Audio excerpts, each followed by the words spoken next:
Welcome to round 4. As always, we're going to get a quick check on what our opponent is. He is Oros, whatever his name that is there. So we'll find out how things are going. And it looks like he is Cawblade. He could be Splinter Twin Blade. I don't know. So I think he's just Cawblade. And as always, this match actually the mirror match can take a lot of time. So I don't want to spend too much time there. Let's get going. We would like to play first, indeed, and this hand is just fine. It's not perfect because we don't have a Stone Forge, but we do have the preordains to help try to find it. Squadron Hawk is also fine on the play, and we have a Dismember to stop his Stone Forge from putting in a Batter Skull.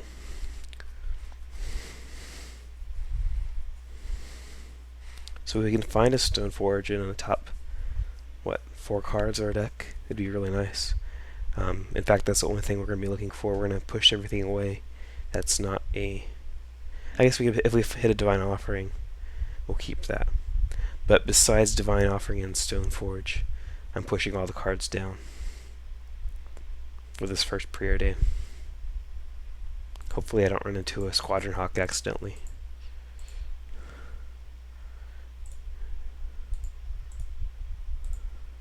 Oh well, there's a Stone Forge. And that's just the type of stuff that happens with this deck. Having preordains in the deck greatly increases your odds of finding a Stone Forge on turn 2. So he leads the Celestial Colonnade, which is nice, because if he has Dismember in his hand, he will not be able to play it on our Stone Forge without wasting his Stone Forge turn, which is just fantastic for us. We're doing really well right now. Hopefully we can keep this up. His best play next turn will be to match our Stone Forge with his own Stone Forge, in which case we get to Dismember the Stone Forge and put in Batter Skull. So I'm really liking how we're doing right now. Gotta keep it up. Don't make any misplays. So he's got his own Stone Forge. This is the best start in the game. Dismember and Stone Forge on their Stone Forge. So unless he draws his Divine Offering, the one we usually have in a main deck, we should be just fantastic.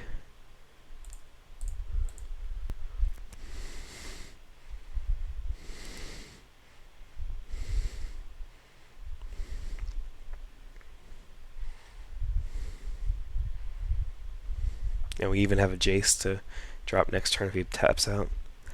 I'm really liking this.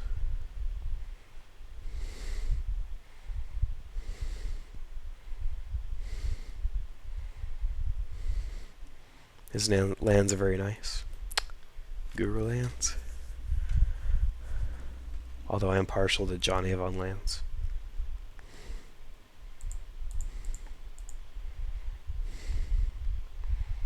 So he might have a Divine Offering here. We'll see. It doesn't appear he does. Oh, okay. Oh, another row. Okay. So that just delays his turn. I'm not going to play into a Spell Pierce. Oh, he bounced a token instead of the Batter Skull, which is correct.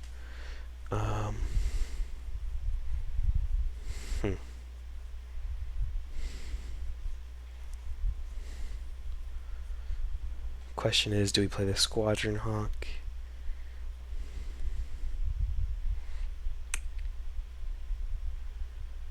Or do we sit back and wait on his... I think we'll lead with a Preordain, see if we can find a Mana Leak, just in case he tries to go for a Jace. No. This is interesting. I haven't got to play that many of these mirror matches. We know he has a Batter Skull in his hand. Don't want to run a Jace into a Preordain. And a Preordain Spell Pierce. I think we play Squadron Hawk here, actually. But if we do that, we'll want to Preordain first. No, we want to Preordain after Squadron Hawk. But at the same time, we don't let him know what the closest clear for Jace either. So let's play the Squadron Hawk first. And we'll just play the Social Colony this turn. We won't Preordain. We probably should have attacked first, actually. The nice thing is we'll be able to equip Batterskull next turn. Too. Anything. In fact, actually, we probably should just play the Tectonic Edge. No, because then we won't be able to equip. So.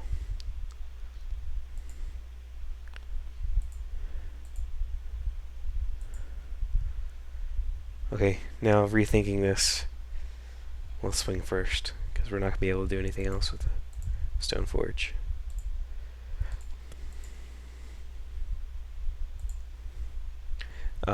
Rethinking this, if we preordain now, if he lands Jace, it's fine, we'll kill it on our next turn automatically. With the Batterskull up either Stoneforge or Squadron Hawk.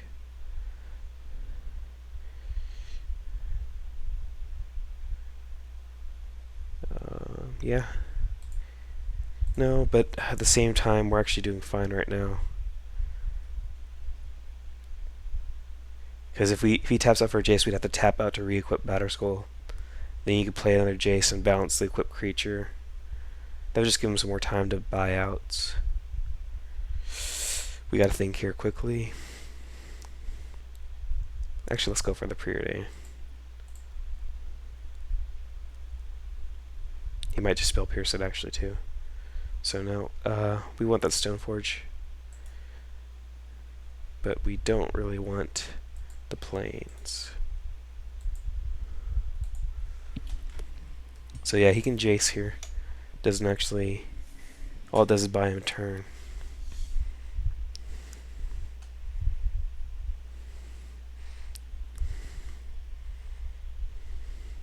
So he doesn't have a Jace. Or he's playing correctly. Either one.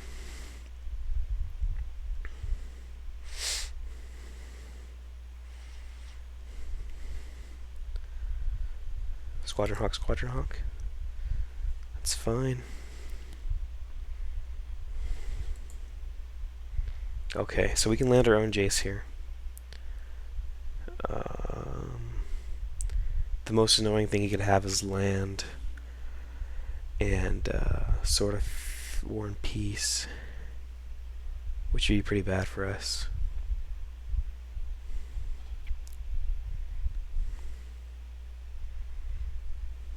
We also have Tectonic Edge, but I don't want to hit his land just yet.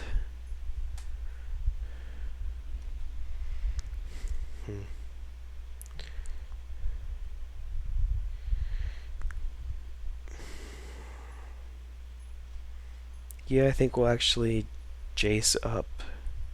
No, I don't want to play Jace. Jace doesn't get us anywhere right now. It would let us put away some Squadron Hawks.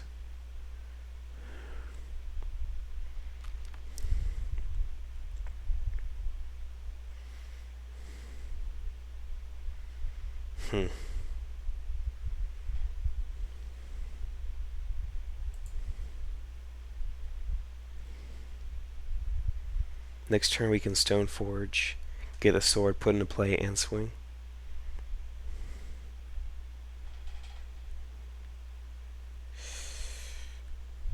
Yeah. I think we should have Jaced, actually. Okay, well. It's Jace now. That was a misplay. We'll hide two of the Squadron Hawks, but only one of them will really be hidden. Because we're going to draw it next turn.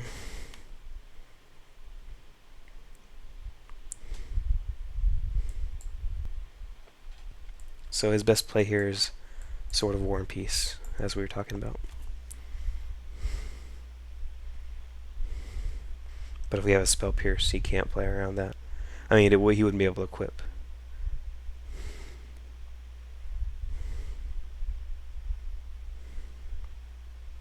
Sort of Feast and Famine is a lot worse in this situation than Sword of War and Peace.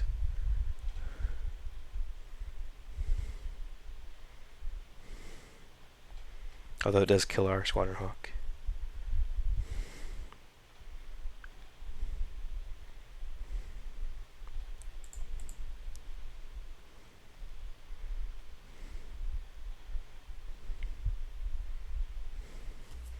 Okay, so we can actually brainstorm and get rid of both hawks. The sword and war and peace thing doesn't work this turn because we don't have an attacker. We could also just bounce a squadron hawk and put him on the defensive again. We have 6 mana available to us. If we can keep a mana leak up, that'd be nice as well.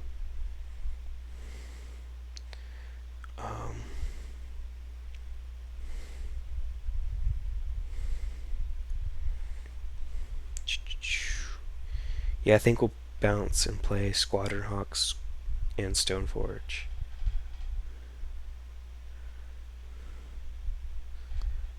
Yeah.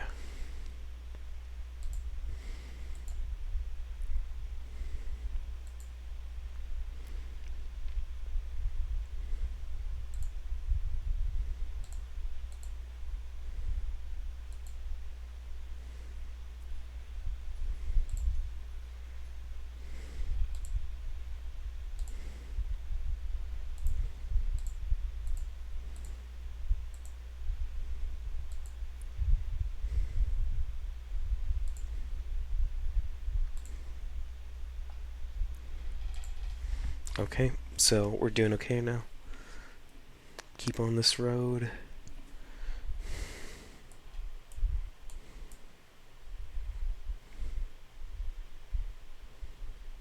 He's preordaining.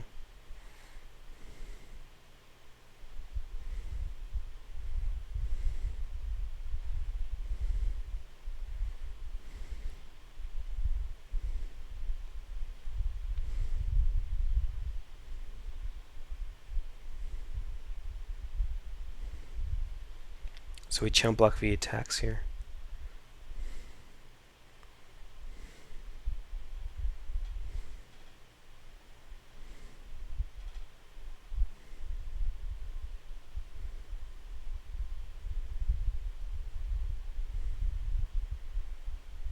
We could try to end the royal, but we get ruined by a spell pierce. And they have that.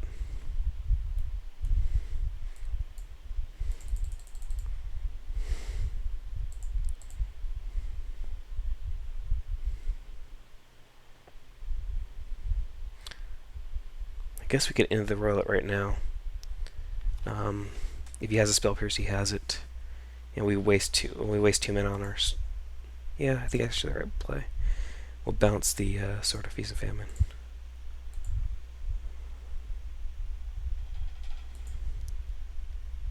Probably should have waited to do that in his second main phase.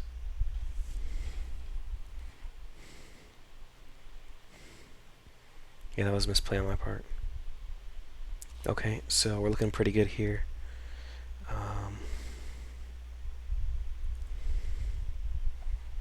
I'll Jason hide one of our Squadron Hawks.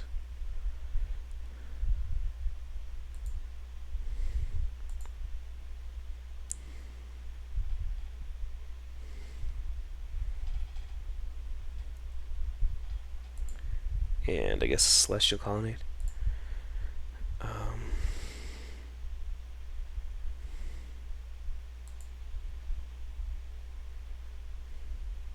I shouldn't have played that land. That was a misplay.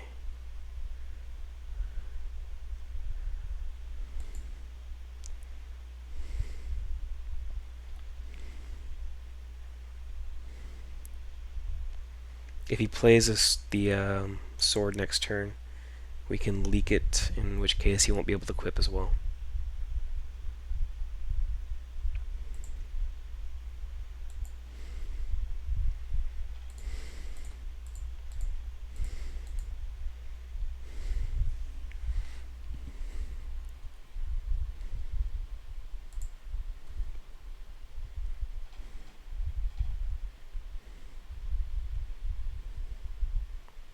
So we're getting aggressive here, and we're also gaining some life.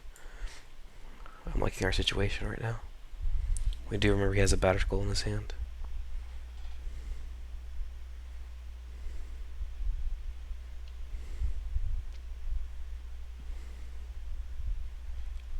So we get to mana leak this. When he pays for it, we get to spell pierce it.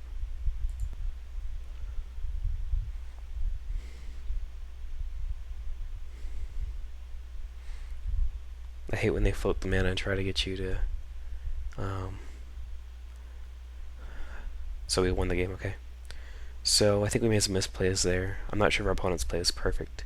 It seemed fine for me, but I don't know what was in his hand. But we got it through it. Just need to keep on playing well. Not make any more mistakes. Dismember, as always. Great. Divine Offerings. We love. And Skeleton Crew of counterspells. I like this setup.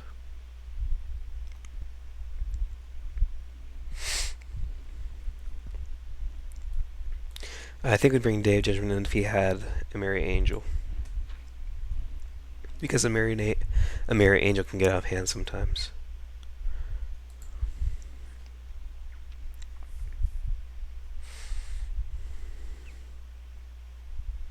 But I like how this is set up.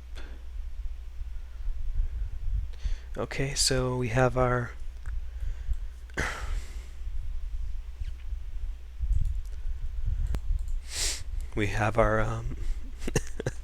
choking up here.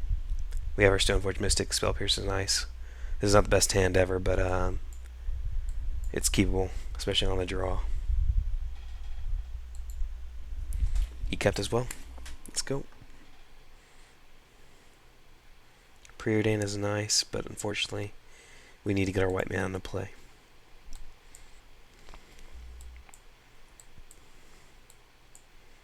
He didn't have a Stoneforge, which probably means he has a mana leak. The only reason you keep a hand on the play, if you're a good player, is if you have Stoneforge or Squadron Hawk or mana leak for their Stoneforge. So we're gonna preordain here, I guess. Not let him know that we're missing a land drop. We'll see if he bites on it.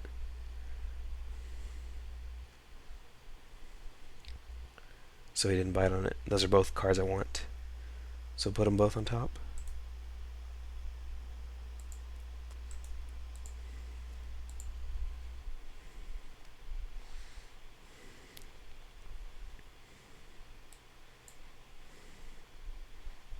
So no baby Jace there. So we'll lead with Squadron Hawk here.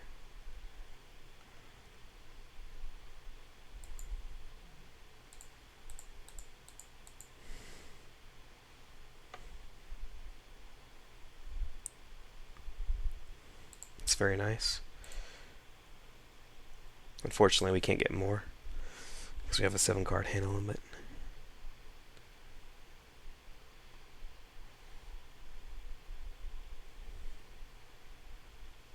If he goes for Jace here, he's playing on the belief that people board out their counter spells, which people do. We only have 2 left in the deck. We haven't had one of them.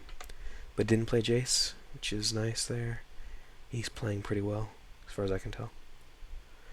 Okay, so we can play Stoneforge and back it up with a Spell Pierce.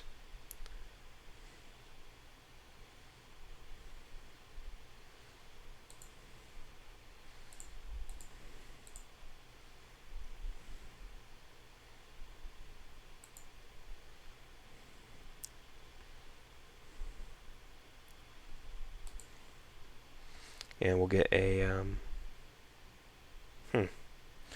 never gotten to this part where we both have Squadron Hawks on board.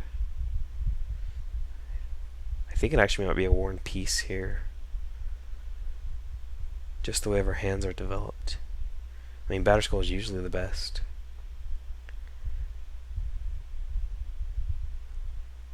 I guess we'll get... when in doubt, get Batterskull is my opinion. So I'm not sure if that's the correct play, but that's what I'm going to do here. I don't want to trade my Hawk away for his Hawk right now. My Hawks are better with potential equipment. Dismember, okay. That makes the Batterskull a lot worse, but I'm not going to let him run out of Jace, especially with a Squadron Hawk backup. Okay. So we need to draw some white mana. But he may have missed. Okay, so he didn't hit. He had his land drop. That's not good. So we have our own Jace. We can actually resolve it here. What does that do for us? If he has a sword, we're pretty in trouble.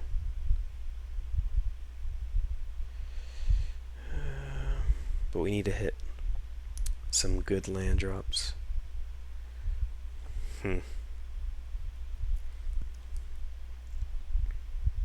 He could also have a Titan too. Or a Consecrated Sphinx. I think we need to go for it though.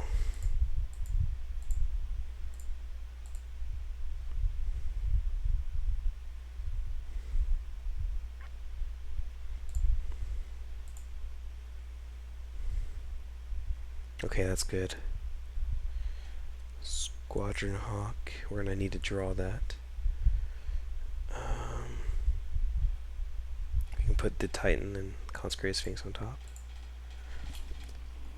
Okay, so let's see what he's got now.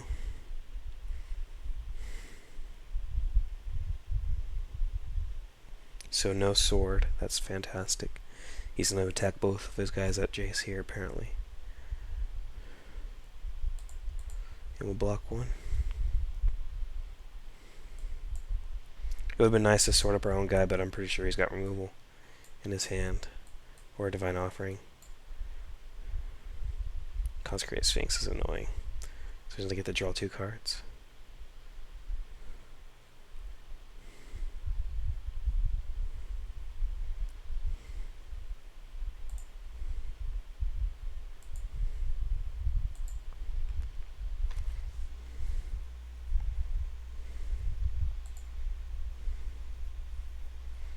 It takes 7 mana to Sword and Inkmoth Nexus on the same turn. Always something to note. We can... I guess we can Consecrate Sphinx.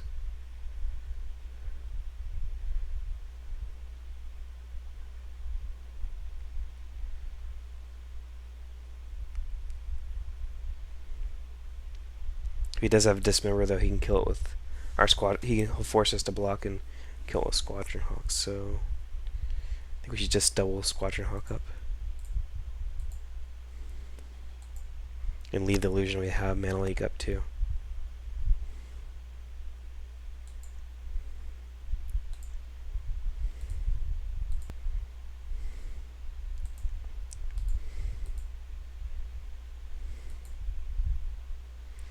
Inkmoth Nexus or Tectonic Edge up. I think we'll go with Inkmoth Nexus here.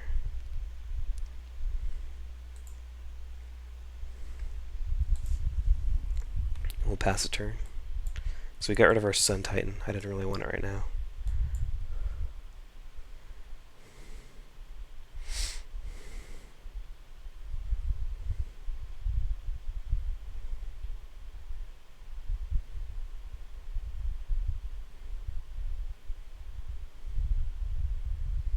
So we block here.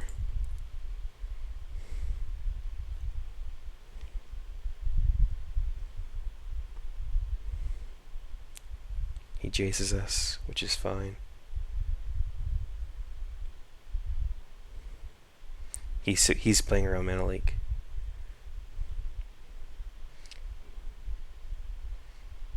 We get to sword up though, and put a lot of pressure on him that way. We have Spell Pierce for whatever he has.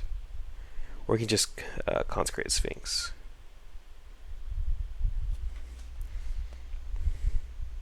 We can dismember that guy and get a sword hit in. And then Consecrate Sphinx. That doesn't leave room for Spell Pierce stuff. But once we get the creature on here, the sword on here, the Spell Pierce,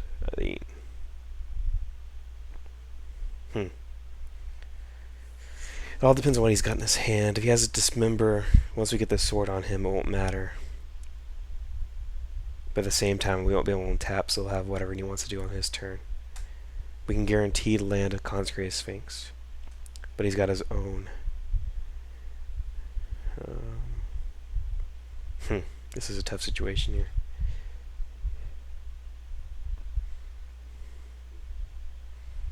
I think we try to get through with a sword and feast and famine.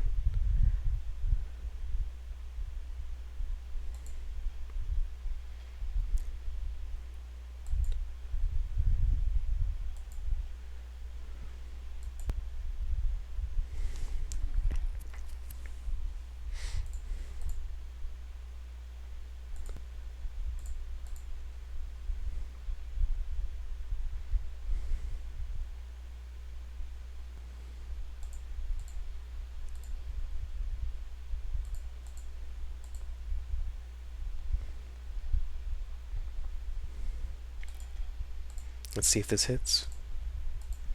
He can still have... It looks like he doesn't have anything.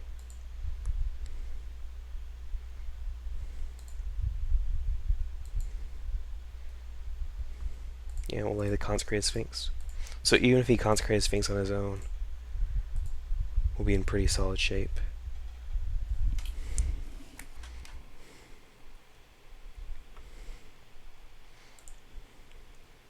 We have a Jace to balance his Consecrated Sphinx if he replays one. If he plays his own Jace, we still have another Squadron. We have a Squadron Hawk in play as well. So we're doing pretty well right here. Notice we're at 8 minutes left on the clock. We need to keep playing faster. There's a lot of decisions to make in this matchup. Consecrated Sphinx, you get into this weird setup where you can draw infinite if you both want to. We don't want to let him draw infinite, so we'll only let him draw 2 on our upkeep. So we're going to be able to draw 4 here, but if we draw 4, he draws 8.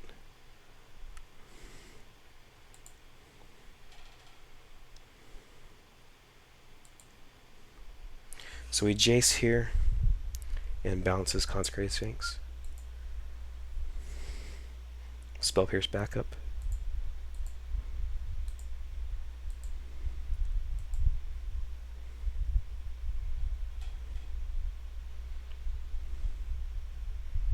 If he tries to mana leak it, we just pay for it. Yeah, I don't even know we need this. There's nothing else I really need to do with that mana. So I think he concedes here. I'm not sure.